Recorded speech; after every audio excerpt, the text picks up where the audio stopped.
இதுவரை இல்லாத அளவிற்கு ஒரு மிக பிரம்மாண்டமான இணைப்பு விழா மிக சிறப்பாக நடந்து முடிந்திருக்கிறது.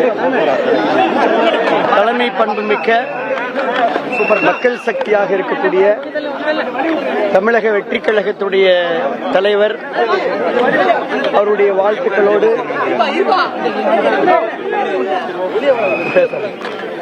பேசலாமா? எல்லாரும் வந்தாச்சா? கொஞ்சம் அங்க ஸ்டெப்ஸ்ல நின்றா ஒரு ஹைட் உங்களுக்கு கரெக்டா இருக்கும். பரவாயில்ல, எப்படியே பேசலாம். ஒரு மிக சிறப்பான பிரம்மாண்டமான இணைப்பு விழா நடைபெற்றிருக்கிறது. நீங்களே பார்த்திருப்பீங்க. நிகழ்வு 10:45 மணிக்கு தொடங்குவதாக திட்டமிட்டிருந்தாலும் கூட 6:30-7 மணிக்கே அரங்கம் நிரம்பி வழிந்தது. இன்னும் சொல்லப்போனால் காவல்துறை கண்காணிப்பாளர் அவர்கள் கேட்டுக்கொண்டதற்கிணங்க நேற்று இரவோடு இரவாக நாங்கள் 2 பேரும் ஒரு 50 பேருந்துகளை தவிர்த்தோம். ரொம்ப கஷ்டப்பட்டு 50 பேருந்துகளை நாங்கள் தவிர்த்தோம்.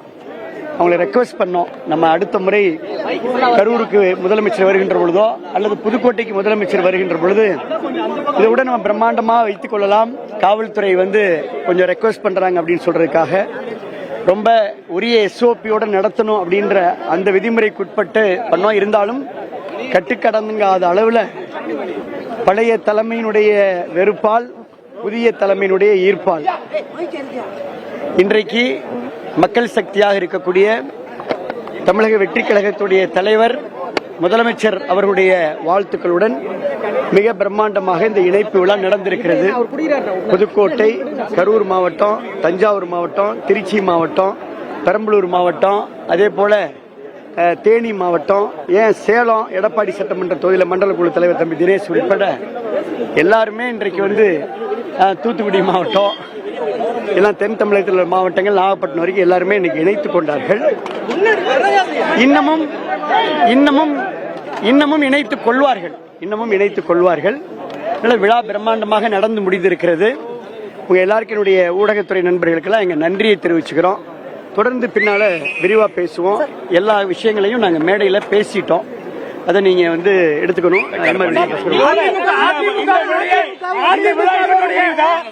மீண்டும் புதுக்கோட்டையில இன்னொரு விழா எடுப்பீங்களா? நான் ஏற்கனவே சொன்னது போல இந்த விழா வெறும் ட்ரெய்லர். இன்றைக்கு சென்னையில் இருந்து 7 மணி நேர பயணமாக கரூர்ல இருந்தும் புதுக்கோட்டையில இருந்து நாங்க வந்திருக்கிறோம். இது ட்ரெய்லர். டெல்டாவில் மெயின் பிக்சரை நீங்க பாப்பீங்க.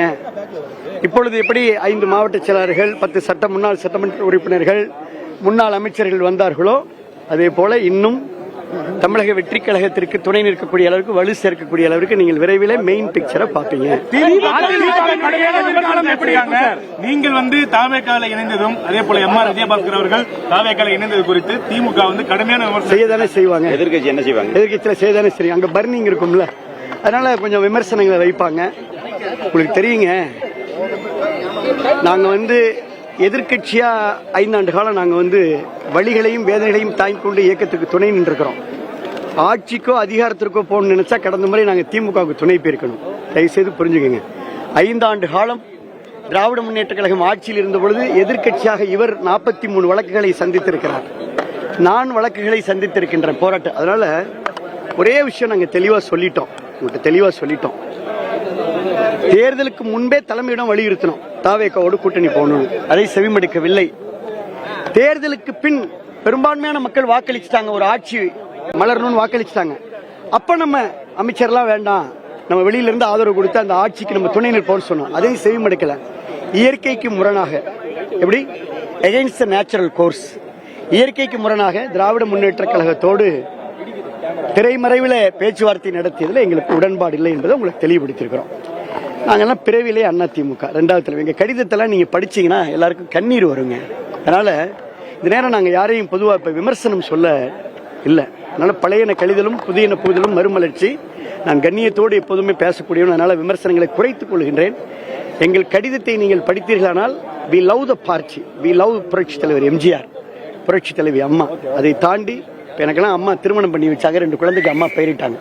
அந்த வழிகளையும் வேதனைகளையும் ரணங்களையும் சுமந்து கொண்டு ஒரு அத்தியாயத்தை முடித்து புதிய அத்தியாயத்தில் நாங்கள் காலடி வச்சிருக்கோன்றது மட்டும் உணர்ந்து கொள்ளுங்கள். விமர்சனங்களை தவிருங்க. எடப்பாடி பழனிசாமி எப்போதுமே உங்க ரெண்டு பேரும் மீதுமே தனியா ஒரு அக்கறை கொண்டுதான் இருப்பாருன்னு பல தருணங்களை வந்து பார்த்திருக்கோம். ஆனா இன்னைக்கு நீங்க ரெண்டு பேரே வந்து மாற்றுக் கட்சிக்கு போறது இது எந்த அளவுக்கு இது தாக்கத்தை நீங்க தான் சொல்லணும். இப்ப இந்த எழுச்சியை பாத்தீங்க, இந்த உற்சாகத்தை பாத்தீங்க, ஏற்பாட்டை பாத்தீங்க.